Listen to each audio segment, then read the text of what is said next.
오늘 점유권 할 차례죠. 예, 점유권부터 보도록 하겠습니다.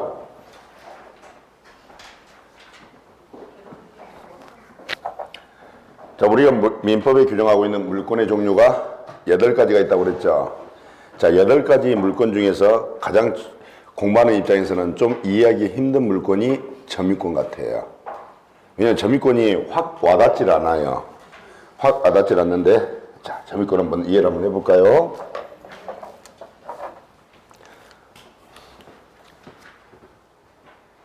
대체 요 점유권이라는 권리가 어떤 권리인가 볼게요.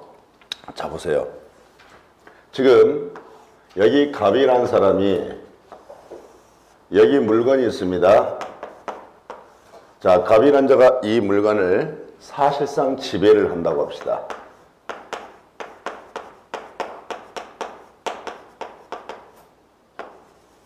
그러면 지금 이 물건에 대한 사실상 지배 상태가 있는 거죠.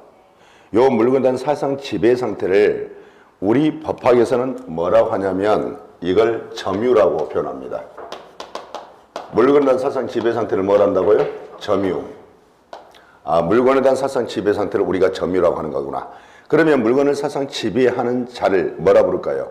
점유자 이렇게 부르는 거예요. 그러면 요 갑이란 자가 이 물건을 사실상 지배하고 있으므로 요 갑이 이제 점유자가 되는 건 맞겠죠. 자, 그러면 여기서 먼저 여러분들이 요 사실상 지배라는 게 어떠한 개념인지 이해하실 필요가 있어요. 자, 우리가 물건의 사실상 지배라는 것은 이 물건을 물리적으로, 현실적으로 지배하는 것만을 의미하는 게 아니에요. 그보다 넓은 개념이에요. 그러니까 지금 현재 봐보세요. 여러분 책상 앞에 물건들이 놓여 있죠. 지금 이 물건들 여러분들 지금 현실적으로 물리적으로 지배하고 있는 모습 맞죠? 맞잖아요. 그러면 이것만을 우리가 사실상 지배라고 하지 않아요. 자, 무슨 얘기냐면, 자, 여러분의 자동차가 있다고 가정합시다. 자동차가, 그러면 자동차는 어딘가 주차되어 있죠. 지금 여러분 몸은 이 강의실 안에가 있어요. 그러면 여러분들이 지금 이 자동차를, 주차되어 있는 자동차를 현실적으로, 물리적으로 지배하고 있는 건 아니죠. 그러면 사실상 지배가 아니라고 해야 되잖아요. 근데 이것도 사실상 지배거든요. 그러면 사실상 지배라는 건 뭐냐면 타인의 지배 가능성을 배제시키는 거예요. 방금 뭐라 그랬죠? 타인의 지배 가능성을 배제시키는 거. 이렇게 넓게 생각하시면 돼요. 자, 무슨 이야기냐면, 자, 이게 자동차라는 게 있습니다. 자동차라는 물건이 있는데, 자, 이것을 운행을 하려면 뭐가 필요하죠? 자동차 운행을 하려면 뭐가 필요해요? 아니, 차는 필요한 거 당연히. 키는 저희 고향말이고, 여러분 고향말로는 쇳대라고 합니다. 그렇죠. 그러면 요 자동차 열쇠가 있어야만 이 자동차를 운행을 할 수 있겠죠. 작동을 할 수 있죠. 근데 자동차 열쇠는 여러분 자신이 가지고 있죠. 그럼 여러분들이 자동차 열쇠를 가지고 있음으로 해서 요 자동차라는 물건을 타인의 지배할 가능성을 배제시키고 있는 모습 맞죠. 이걸 우리가 사실상 지배라고 하는 거예요. 그러니까 물건을 물리적으로 현실적으로 지배한 것만을 말하는 게 아니라 이처럼 더 넓은 개념, 타인의 지배 가능성을 배제시키는 것까지 포함한다 생각하시면 돼요. 그렇기 때문에 그래야만 이 개념을 이해할 수가 있어요. 여기 건물이라고 했어요. 지금 이 학원 건물 생각해 보세요. 그럼 학원 건물이 소지하고 있는 이 학원 건물의 부지 부분이 있을 거 아니에요. 토지가 있겠죠. 맞죠? 그러면 이 학원 건물의 부지를 한번 생각해 보세요. 이 건물이란 존재가 이 건물 부지 부분에 대해서 타인의 지배 가능성을 좀 배제시키고 있죠. 건물 때문에 이 건물 부지 부분을 다른 사람이 지배할 수가 있어요, 없어요? 없잖아요. 그러면 이 건물이란 존재 자체가 이 건물 부지 부분에 대한 타인의 지배 가능성을 지금 배제시킨 모습 맞죠? 그래서 우리는 이 건물의 소유자는 이 건물 부지 부분을 뭐하는 자다? 점유하는 자다라고 하는 거예요. 그래서 사실상 지배라는 것은 이처럼 어떤 물건이 존재한다면 이 물건을 물리적으로 현실적으로 지배하는 것만을 의미하는 게 아니라 그보다 넓은 개념, 타인의 지배 가능성을 배제시키는 걸 말하는구나. 이렇게 여러분들이 이해해 주시면 되겠어요. 그럼 이와 같이 이 물건에 대한 사실상 지배 상태를 우리는 뭐라 부른다? 점유라 하는데, 그럼 봐봐요. 요 갑이란 자가, 그러면 점유자가 이 물건을 점유하는데 소유권을 가지고 점유해요. 뭘 가지고 점유했어요? 소유권을 가지고 점유한다고 합시다. 또는 이 점유자가 요 물건을 훔쳐서 점유한다고 가정을 해봅시다. 요 두 가지 모습을 비교해 볼게요. 그러면 이 갑이란 점유자가 말이에요. 소유권을 가지고 점유한다면 이 점유가 정당하죠. 그러면 소유권이라는 이 권리 자체는 점유를 정당화시키는 근거가 되겠죠. 이처럼 소유권처럼 점유를 정당화시키는 근거로서 점유할 수 있는 권리가 있어요. 방금 뭐라 그러죠? 점유할 수 있는 권리. 소유권처럼 점유를 정당화시키는 근거로서 점유할 수 있는 권리가 있어요. 요 점유할 수 있는 이 권리를 뭐라고 표현하냐면 이걸 본권이라고 하는 겁니다. 이걸 뭐라고 그래요? 본권. 아, 그렇구나. 우리가 지난주에 본권을 우리가 점유권을 물건은 크게 점유권과 본권을 나눈다고 배웠어요. 그럼 이 본권이라는 게 바로 이처럼 점유를 정당화시키는 근거로서 점유할 수 있는 권리들을 우리가 뭐라고 표현해요? 본권. 그러면 소유권을 가지고 점유한다라면 요 점유자는 뭘 가지고서? 본권을 가지고서. 뭘 가지고서? 본권을 가지고서 점유를 한다 라고 할 수 있죠. 반면에 훔쳐서 점유한다라면 이 점유자는 뭐가 없이? 본권이 없이 점유한다 라고 이렇게 얘기할 수 있어요. 자, 이처럼 이 점유자는 여기 물건이 존재하는데 이 물건을 본권을 가지고 점유할 수도 있고 본권이 없이 점유할 수도 있는 거예요. 그럼 이때 요 점유자가 이와 같이 본권이 있는지 없는지 이 자체는 아예 고려하지 않겠다는 거예요. 본권 유무, 본권 자체는 아예 고려하지 않고 여기 점유가 있네요. 요 점유 자체만을 보호하기 위해서 인정되는 권리가 있습니다. 그 권리가 지금 우리가 배울 점유권입니다. 그래서 이 점유권이라는 것은 요 점유권이라는 권리는 요 본권이 있는지 없는 이런 전혀 관계가 없어요. 본권과 전혀 관계없이 자, 이 사상 지배 상태, 즉 점유를 보호하기 위해서 인정되는 권리가 뭐예요? 점유권. 자, 그럼 연습 한번 해볼까요? 자, 여러분 책상 앞에 여러분 물건들이 지금 있는 거죠. 그렇죠? 자, 여러분들이 이 물건을 사상 지배를 했습니다. 즉 점유했죠? 그러면 점유하면 이 점유를 보호해야 되는 건 맞죠? 그래서 물건을 사상 지배, 점유하는 순간 여러분은 바로 뭐를? 요 점유권을 취득하는 겁니다. 취득하는 거예요, 바로. 근데 여러분들이 이 물건의 점유를 잃어버릴 수도 있죠. 자, 여러분들이 이제 사상 지배, 물건한 점유를 상실했다고 생각해 보세요. 그러면 이 점유권의 보호 대상이 점유 아니에요. 근데 점유가 없어져 버렸잖아요. 그럼 보호 대상 자체가 사라져 버렸잖아요. 사라졌으니까 점유권도 존재할 이유가 없죠. 이게 점유권은 어떻게 된다? 소멸하는 겁니다. 이게 점유권의 특징이에요. 그러면 봐보세요. 여러분들 물건을 사상 지배, 점유하는 순간 그 물건한 점유권을 취득하죠? 근데 여러분들이 그 물건한 점유를 잃어버리는 순간 점유권은 소멸해버린다고 그랬죠. 그러면 이 점유권이라는 물건은 언제나 뭐와? 점유와 함께 하고 있는 모습이란 거 알겠어요? 그래서 점유권이라는 물건은 언제나 점유와 함께 하는 거예요. 그럼 여러분들이 점유권을 복잡하게 생각하지 마시고 저기 물건이 있다. 내가 이 물건을 사상 지배, 점유하는 순간 난 이 물건은 점유권을 취득하는 거구나. 그런데 내가 이 물건을 점유를 잃어버린 순간 나는 이 점유권이 소멸돼버리구나. 그래서 이게 점유권이 이런 독특한 물건이에요. 그래서 점유 자체만을 보호하기 위해서 인정되는 권리가 바로 점유권이에요. 그러면 이처럼 다시 한번 자, 물건은 사상 지배 상태를 뭐라 한다? 점유를 한다. 그러면 사상 지배하는 자를 우리는 뭐라 한다? 점유자라 부르는데 이때 점유자가 본권을 가지고 점유할 수도 있고 본권이 없이 점유할 수도 있다고 그랬죠. 이때 본권이 있는지 없는지는 아예 고려하지 않고 이 점유 자체만을 보호하기 위해서 인정하는 권리가 하나 있는데 그 권리가 뭐라 한다? 점유권. 그래서 여러분들이 물건을 점유한 순간 여러분은 어떤 권리? 점유권이라는 권리를 취득하는구나. 여러분들이 이 물건의 점유를 잃어버리는 순간 이 점유권은 또 어떻게 된다? 소멸한다. 그래서 혼자서 연습해 보시면 돼요. 집에서 조용히 앉아서 예를 넣고 봐라. 엄마가 자 물건 사상 지배 점유했다. 나는 뭘 취득한 자니? 점유권 취득했다. 자 봐라. 내가 물건 잃어버렸지? 점유 잃어버렸지? 나는 점유권 없어져 버린다. 그럼 얘가 뭐라 할까요? 우리 엄마 뭐 하시지? 이러게 될 거예요. 그렇게 점유권을 좀 이해를 해 주시면 되겠어요. 자 그러면 우리가 점유라는 게 있는데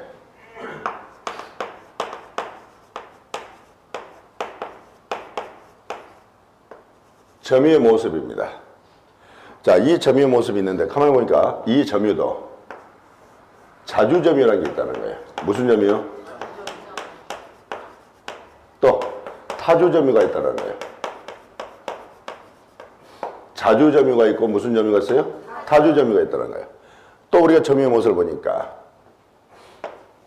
선의점유가 있고 악의점유가 있습니다. 지금 점유의 종류들을 좀 보니까 자점유, 타주점유, 선의점유, 악의점유.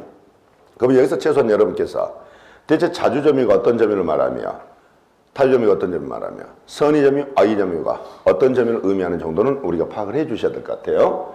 자, 그럼 먼저 자주점유, 타주점유를 설명을 드려볼게요. 자, 자, 이 갑이라는 사람이 있습니다. 여기에 물건이 있습니다.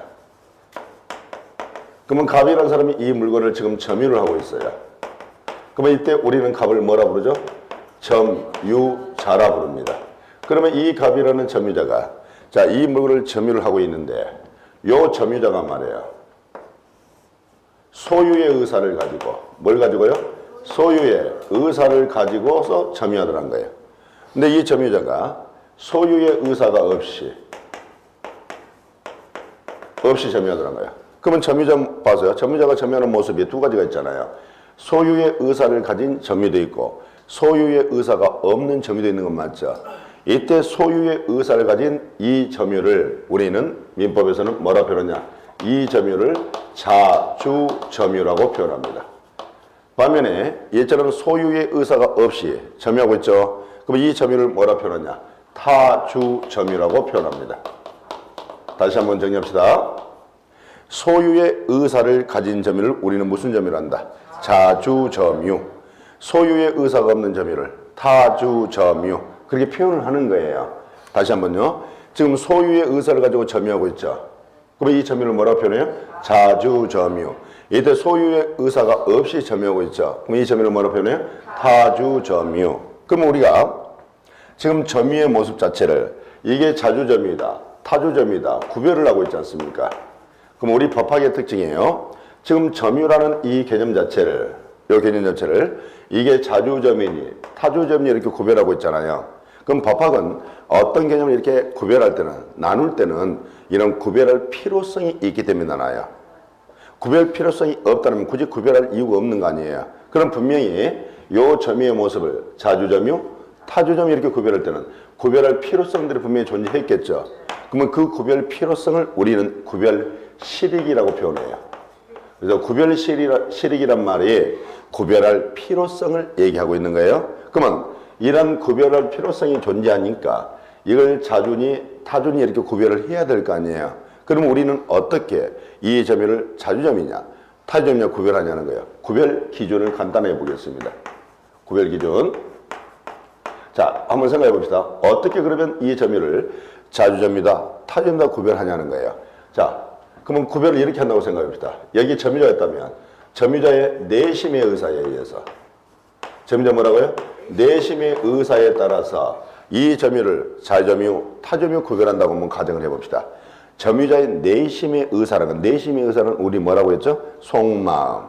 그러면 요 점유자 속마음에 따라서 자주점유다, 타점유다 구별한다면 점유자 속마음은 귀신도 몰라요. 하루에 12번 바뀌고 있어요. 그러면 우리가 상식적으로 점유자의 내심의 의사에 의해서 자주, 타주 구별해서는 안 되겠죠. 그러니까 점유자 내심의 의사에서 구별하는 게 아니라는 거예요. 그럼 어떻게 구별합니까? 그랬더니 이렇게 구별을 해야 된다는 거예요. 자, 여기 점유라는 게 있는데 그러면 점유자가 점유를 하게 된 원인 행위들이 있었을까요? 없었을까요? 있어요. 점유를 하게 된 원인 행위들이 이렇게 존재했었어요. 원인 행위 그래도 되고 권원이라고 표현해도 상관없습니다. 원인 행위라는 권원들이 있었던 거예요. 그러면 요 점유를 하게 된 원인 행위가 있었다면 이 원인 행위, 권원 이것이 객관적 성질. 무슨 성질요? 객관적 성질에 의해서 이 점유의 모습을 자주, 타주 이렇게 구별하는 거예요. 점유를 하게 된 원인 행위의 객관적 성질에 따라서 이게 자주점유다, 타주점유다 구별한다는 거예요. 그러면 자, 이걸 알려면 먼저 소유의 의사가 뭔지를 알아야 됩니다. 자, 소유의 의사가 어떤 의사를 우리가 소유의 의사라고 하냐는 거예요. 나중에 여러분들이 기본서를 받으면 알겠지만은 소유의 의사라는 것은 소유권을 가지고서 또는 소유권이 있다고 믿고서 점유하는 걸 말하는 게 아니라는 거예요. 그럼 뭐라고 표현하냐면 소유자와 같은 동일한 지배를 하려는 의사. 방금 뭐라 그랬죠? 소유자와 같은 동일한 지배를 하려는 의사. 그러면 소유자와 같은 동일한 지배를 하려는 의사라는 게 대체 어떤 의사를 말하자는 거예요. 자, 여러분 지금 책상 앞에 여러분 소유물이 있죠? 소유물 있죠? 자, 연습해 보세요. 지금 저하고 똑같이 한번 해볼까요? 여러분들이 여러분 소유물을 지금 지배했어요. 했죠? 소유자인 여러분 소유물 지배했잖아요? 어떤 생각 가지고 지배했죠? 그렇지. 그게 정답이에요. 소유자가 자신의 소유물을 지배할 때 내 거라는 생각 가지고 지배하는 건 맞죠? 맞죠? 그러면 소유자와 같은 동일한 지배를 하려는 의사라는 것은 이렇게 표현 방식을 바꿔볼 수가 있네요. 내 것으로 하려는 의사. 뭐라고요? 내 것으로 하려는 의사. 그러면 이런 얘기예요. 그럼 소유의 의사라는 것은 소유자와 같은 동일한 지배를 하는 의사라고 하는데, 그러면 소유자는 자기 소유물을 어떻게 지배하냐는 거죠. 어떤 생각이고, 내 거라는 생각이고 지배할 거라는 거죠. 그러면 소유자와 같은 동일한 지배를 하려는 의사라는 것은 내 것으로 하려는 의사이구나 라고 생각하시면 돼요. 그러면 이런 얘기예요. 이 원인행위에 의해 객관적 성질을 보니까, 이게 내 것으로 하려는 의사이지요. 의사라면 무슨 점이요? 자주점이요. 자, 이 원인행위의 객관성을 보니까 내 것으로 의사가 아니죠. 그 무슨 점이요? 타주점이요. 이렇게 구별한다는 얘기야. 자, 연습을 한번 해볼게요. 자, 여기 도둑이 있습니다. 여기 물건이 있는데 도둑이 이 물건을 점유를 하고 있습니다. 그러면 이 도둑의 점유는 자주점일까 타주점일까 한번 우리가 판단 한번 해봅시다. 그러면 도둑이 이 물건을 점유하게 되는 원인행위가 뭐예요? 훔치는 행위죠. 자, 훔치는 행위를 우리가 절도행위라고 합니다. 그러면 이런 절도행위를 통해서 도둑이 이 물건을 점유를 할 거 아닙니까? 맞죠? 그러면 자 보세요. 그러면 도둑이 이 물건을 훔칠 때 이 절도행위의 객관적 성질을 말하는 거예요. 그러면 이 절도행위 객관적 성질이 내 것으로 하는 의사라면 무슨 점이요? 자주점이요. 절도행위 객관적 성질이 내 것으로 하는 의사가 아니라면 무슨 점이요? 타주점이요. 그러면 자, 도둑은 이 물건을 훔쳐서 잠시 사용하다가 다시 되돌려 주려고 훔치는 건 맞죠? 그러면 뭐예요? 훔쳐서 자기 것으로 하는 건 맞죠? 이거 훔쳐서 내 것으로 하는 의사 맞죠? 이게 객관적 성질 맞죠? 이게 객관적 성질 아니에요. 그러면 도둑놈의 점유는 자주다 타주다. 자주라고 결론이 나올 수밖에 없겠네요. 자, 연습해 볼까요? 자, 여기 매수인이 있습니다. 자, 매수인이 지금 이 물건을 점유를 하고 있네요. 그러면 이 매수인의 점유는 자주냐 타주냐는 거죠. 우리가 원인행위가 뭐예요? 매매행위 아닙니까?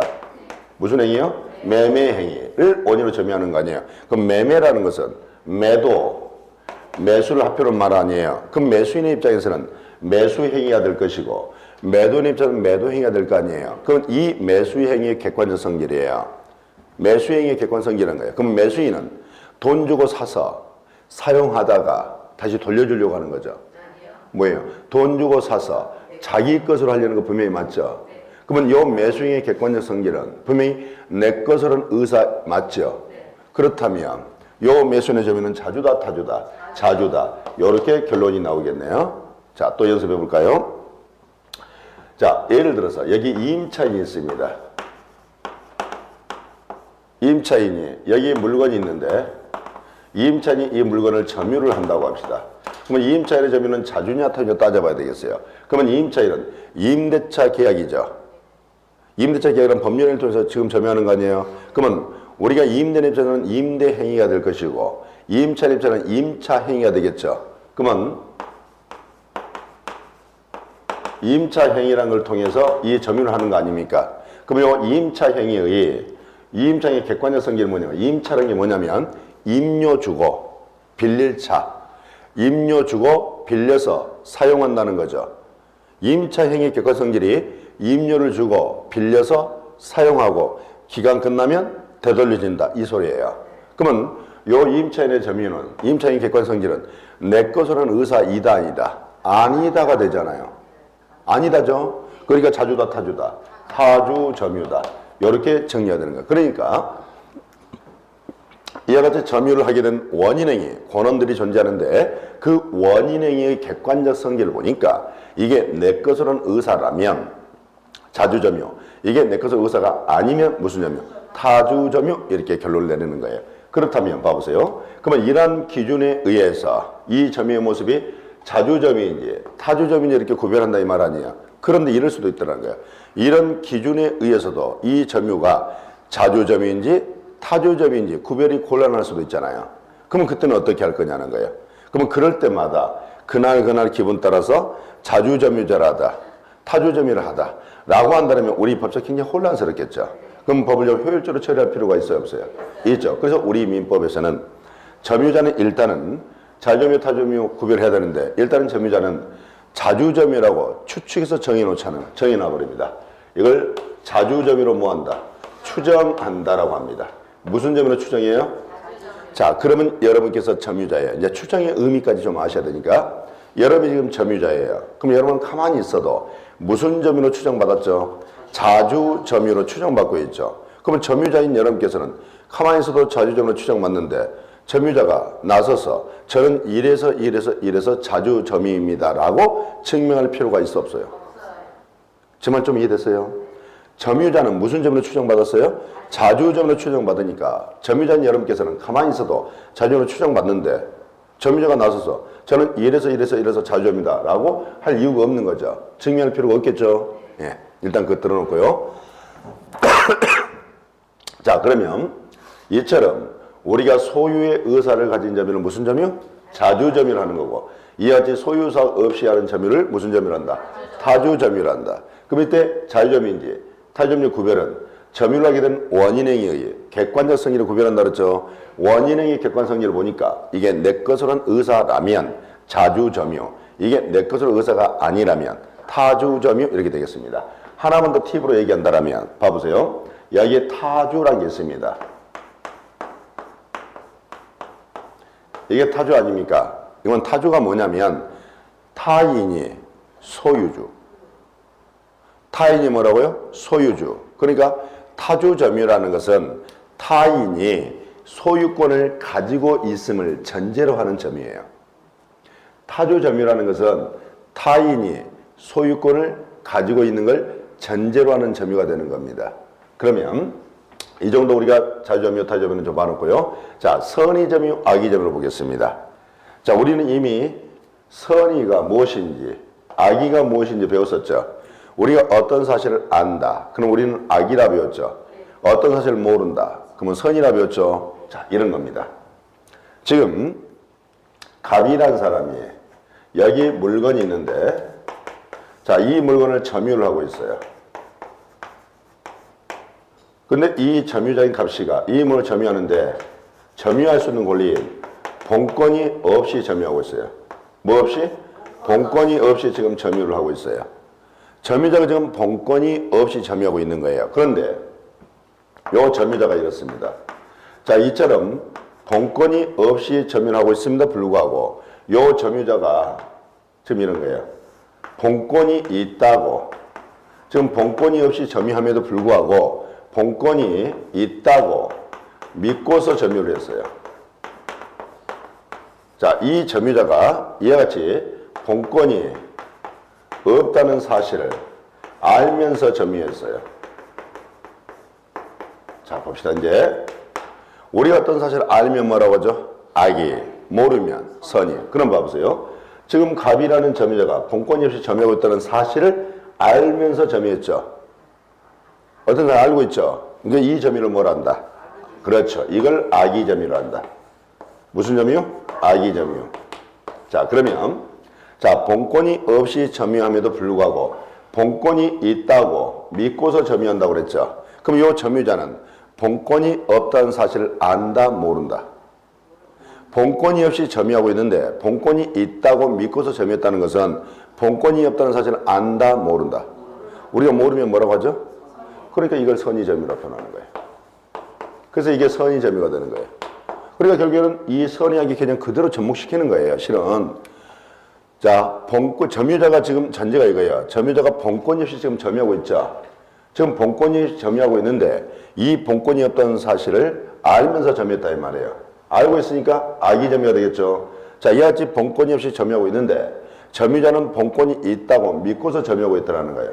그러면 이것은 본권이 없다는 사실을 안다, 모른다?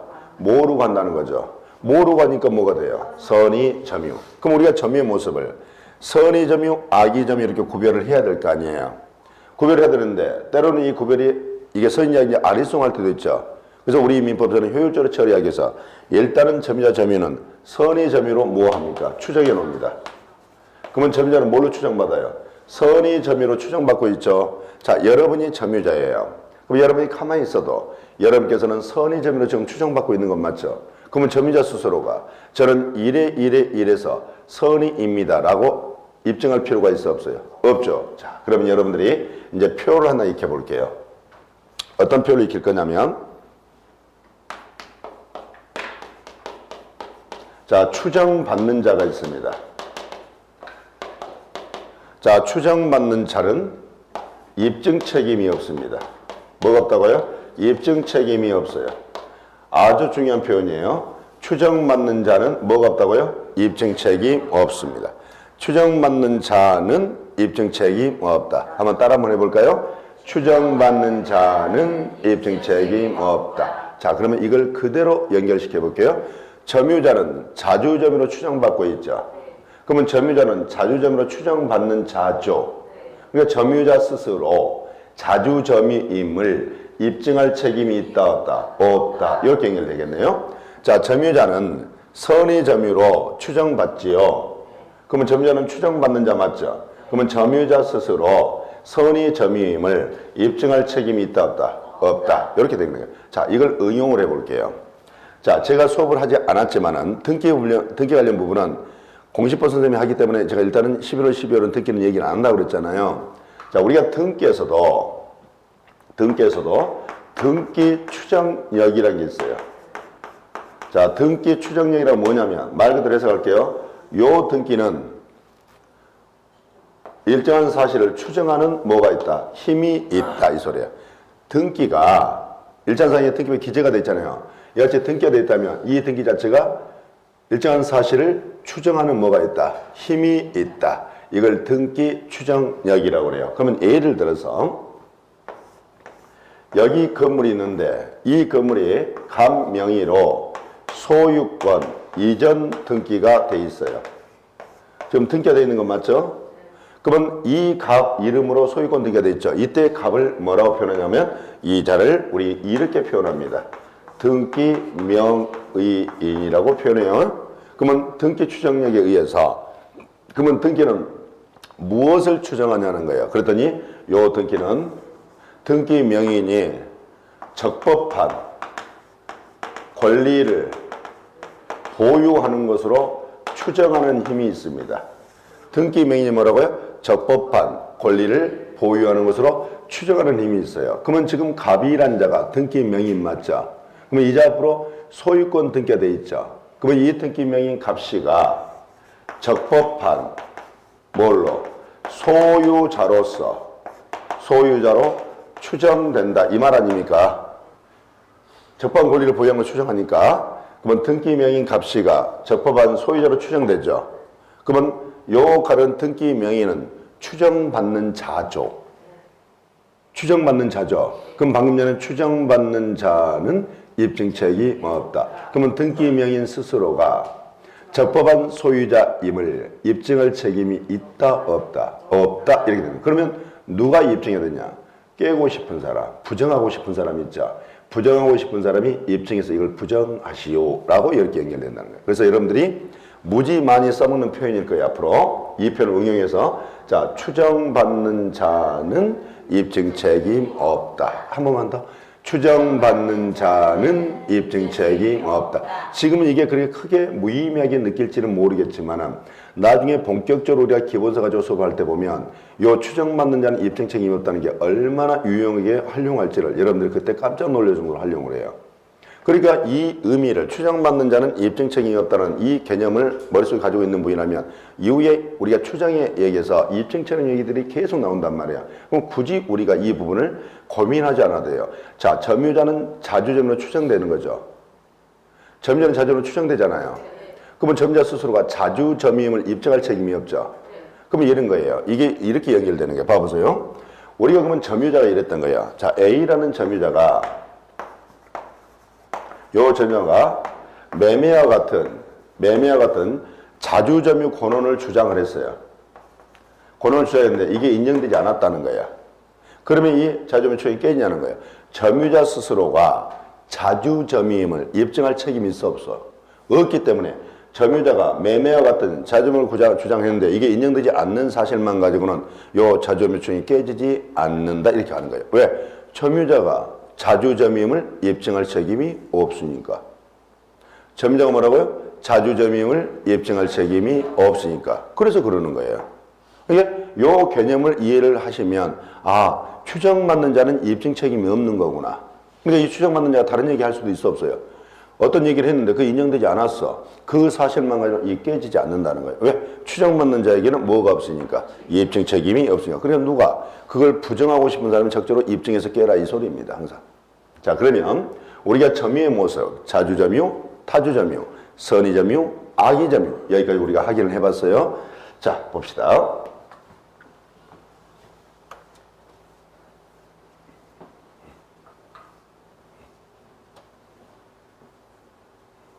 자, 우리 민법은 점유 승계를 인정합니다. 뭘 인정한다고요? 점유 승계를 인정을 해요. 자, 승계가 뭡니까? 뒤집으니까 계승 아니에요. 점유 계승을 인정한다 이 소리죠. 자, 봅시다. 여기 갑이라는 사람이 있습니다. 자, 갑이 여기 자전거가 있는데 이 자전거를 7년 동안 타고 다녔습니다. 그러면 갑이라는 자가 이 자전거를 7년을 뭐 했다? 점유했다 이 소리 아닙니까? 그러면 갑이라는 사람이 요 7년 타고 다녔던 이 자전거를 누구에게? 을에게 요 점유를 이전해 줍니다. 자, 점유 이전해 줬죠. 그러면 이 점유 이전을 달리 뭐라고 썼냐? 이걸 인도라고 합니다. 점유 이전을 달리 뭐라고 그래요? 인도. 아, 우리가 점유 이전을 뭐라고 하나? 인도. 그러니까 인도라는 건 점유 이전을 뭐라 한다? 인도라고 하는 겁니다. 그러면 이 을은 요 갑으로부터 요 자전거를 인도를 받아서 이 을이 이 자전거를 3년을 타고 다니고 있다고 가정하겠습니다. 그럼 을이 몇 년을 점유했다? 3년을 점유했다. 이런 뜻이죠. 이런 뜻이죠. 그러면 이 갑이란 자가 전에 점유한 자니까 전 점유자로 표현한다면 을이 현 점유자가 될 거 아닙니까? 자, 이제 기자가 와서 이 을에게 인터뷰를 합니다. 자, A일보 기자가 을한테 그런다. 을씨, 당신은 이 자전거 몇 년 타고 다녔습니까? 그랬더니 이 을이 뭐라냐면 저는 이 자전거를 10년을 타고 다니고 있습니다. 라고 10년 점유를 주장을 했습니다. 주장을 했어요. 그랬더니 B일보 기자가 와서 또 을에게 인터뷰합니다. 당신은 이 자전거를 몇 년 타고 있습니까? 그랬더니 저는 이 자전거를 3년을 타고 있습니다. 라고 3년 점유를 주장하고 있습니다. 그럼 봐보세요. 지금 갑으로부터 점유를 이어받은 을이 지금 자신이 이 물건을 10년을 점유했다고 주장한 일이 있고 3년을 점유했다고 주장한 일이 있습니다. 그러면 이때 을이 10년 점유를 주장할 수도 있고 3년 점유를 주장할 수도 있느냐는 거예요. 예, 있습니다. 다 된다 이 말이에요. 자, 그러면 봐보세요. 10년 점유를 주장한다는 얘기는 요 전 점유자 점유를 승계해서 뭐해서? 승계해서 지금 전 점유자까지 점유를 아울러 주장하는 모습이죠. 그건 지금 10년 점유를 주장하는 것은 전 점유자 점유까지 뭐라고요? 아울러 주장하는 모습이네요. 아울러. 자, 이걸 우리가 뭐라 표현하냐면 병합이라고 합니다. 뭐라고 그래요? 병합. 그래서 병합을 인정합니다. 자, 그럼 봐보세요. 이제 3년 점유를 주장합니다. 그러면 이것은 전 점유자 점유를 승계하는 게 아니라 분리해버린다는 거죠. 너 따로 내 따로. 그러면 이것은 3년 점유를 주장한다는 것은 전 점유를 아울러 주장하는 것이 아니라 이건 자기만의 점유죠. 자기만의 지금 점유를 주장하는 모습이죠. 자, 이걸 우리는 뭐라냐? 분리라고 합니다. 뭐라 그래요? 분리. 그래서 우리는 점유 승계 효과로서 이 병합과 분리를 다 인정합니다. 그래서 전 점유자 점유를 아울러 주장할 수도 있고 자기만의 점유를 주장할 수도 있는 겁니다. 그래서 아, 그렇구나. 지금 이처럼 을이 갑으로부터 점유를 인도를 받았을 때, 점유를 이전 받았을 때 을은 전 점유자 갑의 점유를 아울러 주장할 수도 있고 자기만의 점유를 주장할 수도 있다, 없다? 있다. 나중에 이걸 써먹을 거예요. 그러면 우리가 점유 승계까지 이렇게 봤네요. 그러면 일단 더 해야 될 얘기들은 많이 있지만은 일단은 점유는 이 정도로 우리가 좀 마무리 짓고 넘어가도록 하겠습니다. 다시 한번 정리 한번 해볼까요? 우리가 물건에 대한 사실상 지배 상태를 우리는 뭐라 부르자? 점유라자. 그래서 물건을 사실상 지배하는 자를 우리는 뭐라 부른다? 점유자라 표현한다.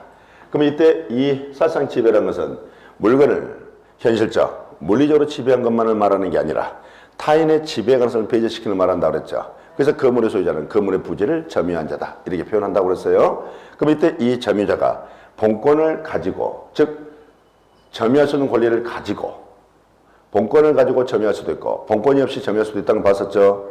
이때 점유자가 본권이 있는지 없는지를 아예 고려하지 않고 요 점유 자체만을 보호하기 위해서 인정된 권리가 뭐더라? 점유권이라더라. 그래서 여러분들이 물건을 사상 지배, 점유하는 순간 여러분들은 그 물건에 대한 뭘 취득한다? 점유권을 취득하더라. 그런데 여러분들이 이 물건 점유를 잃어버린 순간 이 점유권은 어떻게 된다? 소멸한다. 그래서 점유권이라는 이 물건은 언제나 뭐와? 점유와 함께하는 관계다 라고 알아두시면 되겠어요. 그럼 우리가 점유 모습을 보니까 소유의 의사를 가진 점유도 있고 소유의 의사를 가지지 않는 점유도 있다는 거예요. 이때 소유의 의사를 가진 점유를 우리는 자주점유를 하고 이때 소유의 의사를 가지지 않는 점유를 타주점유라고 하더라. 됐죠? 그럼 이때 요 자주점유 타주점유는 우리 민법에서 일단은 효율적으로 처리하기 위해서 점유자의 점유는 무슨 점유로 추정한다고 한다? 자주점유로 추정한다고 하더라. 이때 이게 자주인지 타주점유인지 구별은 점유를 하게 된 원인행위, 권원이죠. 이 원인행위의 객관적 성질에 따라서 이게 내 것으로 의사라면, 내 것으로 하는 의사라면 자주점유, 내 것으로 의사가 아니라면 타주점유 이렇게 구별한다고 하더라. 자, 점유자가 본권이 없이 점유함에도 불구하고 본권이 있다고 믿고서 점유하더라. 이런 점유를 우리는 선의점유란다. 왜? 본권이 없다는 사실을 모르니까. 반면에 점유자가 본권이 없음을 알면서 했으니까 이런 점유를 우리는 악의점유라 하더라. 자, 우리 민법은 점유자 점유는 무슨 점유로 또 추정한다? 선의 점유로 추정한다고 하더라. 자, 추정받는 자는 뭐가 없다? 입증 책임이 없다. 추정받는 자는 입증 책임이 없다.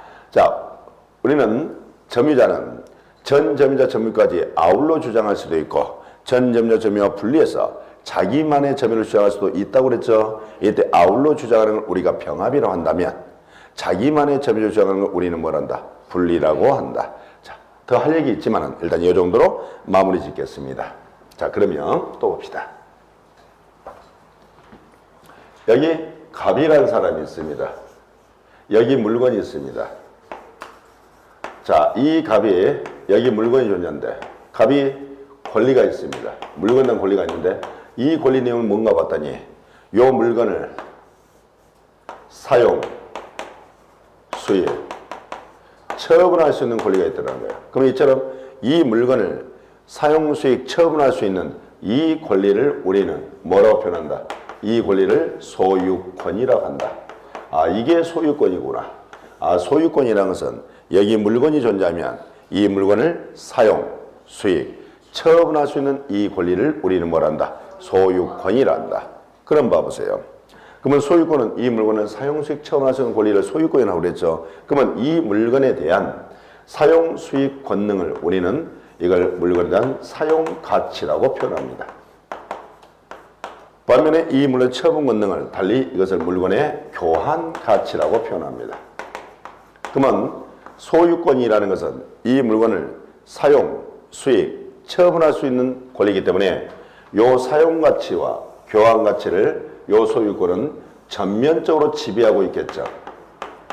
소유권은 물건을 사용, 수익, 처분할 수 있기 때문에 요 소유권은 사용, 수익권을 우리가 사용 가치, 처분 권능을 교환 가치라 한다 그랬죠. 그러면 이 소유권은 결국은 이 물건의 사용 가치와 교환 가치를 전면적으로 지배하고 있다라고 얘기할 수 있어요, 없어요?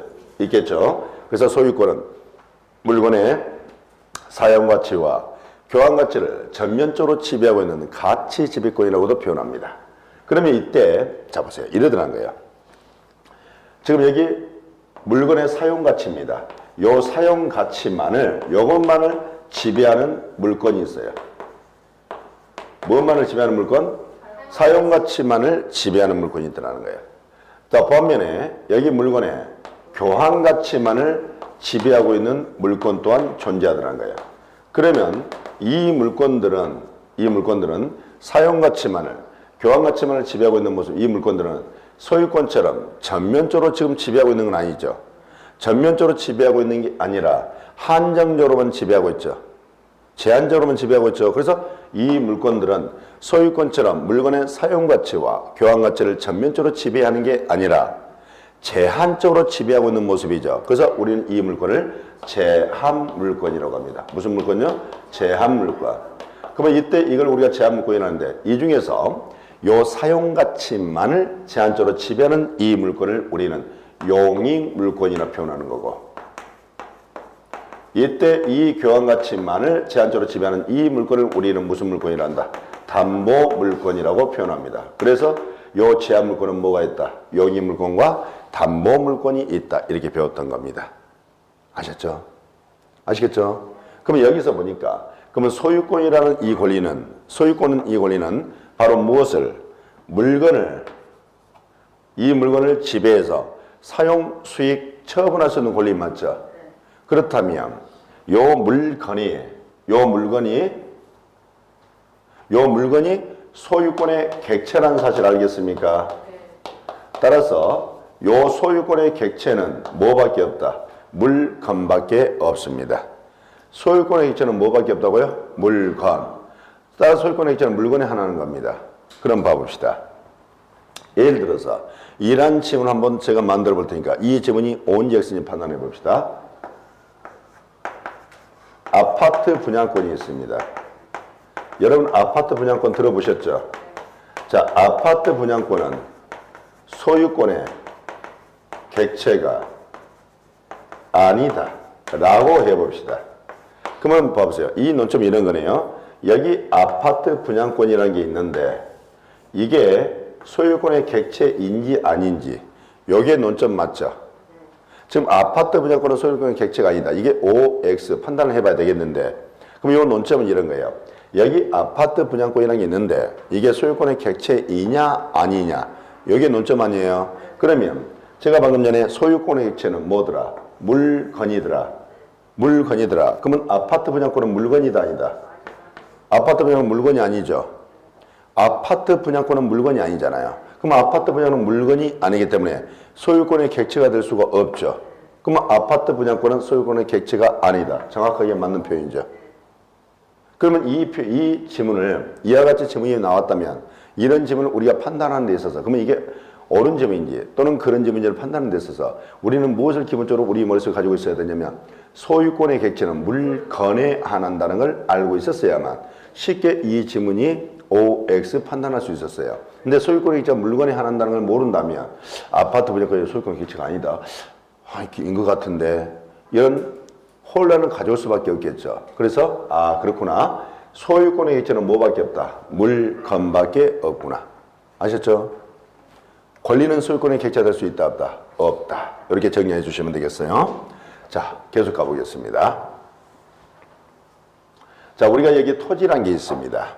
자, 보세요. 여기 토지가 있는데 자, 여기 A라는 사람이 요 토지 소유권을 가지고 있다고 가정할게요. 자, 그러면 우리가 토지가 있으면 우리 눈에 보이는 부분을 뭐라 하냐면 지표면이라고 그래요. 뭐라 한다고요? 지표면. 자, 이 부분은 이제 지표면이라고 하는데 그러면 이때 이 토지 소유권 효력이 여기 지표면에 한정에서만 요 토지 소유권 효력이 미친다고 한번 가정을 한번 해보겠습니다. 자, 그렇게 가정을 하면 참 재밌는 모습이 나타나요. 어떤 재밌는 모습이 나타나냐면 이게 갑의 소유 토지인데 여기 지표면만 토지소유권 효력이 미친다면 자 보세요. B란 자가 요 갑의 토지 지하에 이렇게 지하 시설물을 이렇게 만들어놔요. 지표면 효력이 미친다고 한다면 요 지하에 이런 시설물을 만들 수가 있겠죠. 자, 또는 이런 거죠. 요 지표면만 토지소유권 효력이 미친다면 이 B란 자는 자 여기다가 말뚝을 박습니다. 이렇게 말뚝을 박아서 그러면 이건 A 소유 토지 밖에다 말뚝 박아놓은 거죠. 말뚝을 이렇게 박아서 이게 큰 풍선, 에드벌려를 이렇게 설치해 놔버립니다. 그럼 참 이상하죠. 이러면 되겠어요? 안 되겠어요? 이러면 안 되겠죠. 그래서 우리 민법 212조에서 요 토지 소유권은 지표면에 한정에서 효력이 미치는 것이 아니라 정당한 이익 있는 범위라면 여기 지상과 여기 지하에도 요 토지 소유권 효력이 미친다, 미치지 않는다? 미친다라고 이렇게 규정을 둔 거예요. 만약에 요 토지 소유권 효력이 지표면에 한해서 미친다면 어떤 이상한 놈이 그 토지 지하에다 지하 시설물을 만들어 놓을 수도 있고 요 지상에 이상한 뭐 다리를 놓는다든가 또 이렇게 풍선을 놓아 자기 마음대로 이렇게 해버릴 수가 있죠. 그래서 우리 민법에서는 요 토지 소유권은 어디에? 지상과 지하에도 정당한 이익 있는 범위에서는 효력이 미친다라는 규정을 212조 딱 둔 거예요. 아셨죠? 아셨죠? 자, 그러면 여러분 토지는 한 덩어리로 돼 있죠. 한 덩어리로 돼 있는데 우리 인간은 인적으로 선을 그어서 이건 네 거, 이건 내 거 그러죠. 그때 그 선을 우리가 경계라고 합니다. 그걸 뭐라 그래요? 경계. 자, 잠시 있다가 거기부터 제가 다시 한번 또 얘기를 하겠습니다.